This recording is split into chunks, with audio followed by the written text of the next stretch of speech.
Dans cette EMS de la région lausannoise, le taux d'absentéisme des collaborateurs est passé de 18 à 4% en moins de 2 ans. Si le taux d'absence a diminué, c'est qu'un projet d'envergure a été déployé pour tenter de comprendre et prévenir le phénomène.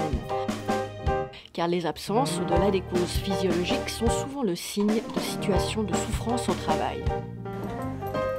On avait un taux relativement élevé, on a essayé de trouver des solutions qui n'ont pas vraiment été convaincantes. Et à la suite de quoi on a décidé de se rapprocher du groupe Mutuel, qui est notre assureur, avec lequel on a pu être soutenu dans le déploiement d'un nouveau processus, avec des formations mises en place aussi pour l'ensemble des cadres du groupe, et de pouvoir mieux aussi définir le lien de confiance qui est un des éléments clés finalement de ce projet. Le collaborateur doit désormais prévenir de son absence uniquement par téléphone. Et à son retour, un entretien informel est organisé avec son supérieur hiérarchique direct. Ça met la personne devant ses responsabilités. Et puis nous, de notre côté, on essaye de trouver des solutions. L'intérêt numéro 1, c'est justement la prise en charge de nos résidents.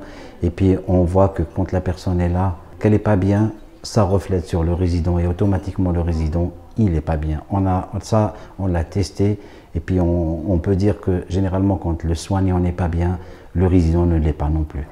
Les absences répétées sont souvent en lien avec des problèmes relationnels au sein de l'équipe ou des soucis familiaux.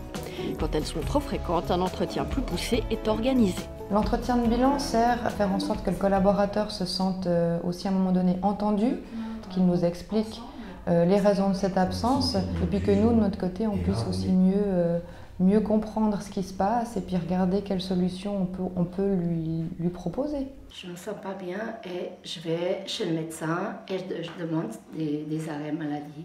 Ce serait typiquement le cas d'une maman qui est en plein divorce et qui a des problèmes de garde avec ses enfants. Donc ça veut dire qu'à partir de ce moment-là, plutôt que de louper le travail parce qu'elle doit s'occuper de ses enfants, grâce au lien et à la discussion qu'on a pu entamer avec elle, on va lui proposer typiquement un aménagement de ses horaires et puis qu'on puisse regarder un petit peu avec elle comment fonctionner sur une période déterminée. En Suisse, 90% des cas d'absentéisme sont inférieurs à 30 jours. En réduisant ce phénomène, en réajustant par exemple leur culture interne, en améliorant le climat de travail, le bien-être des employés augmente et les entreprises gagnent en efficience. Le groupe Mutuel offre un accompagnement sur mesure aux entreprises dans cette mue.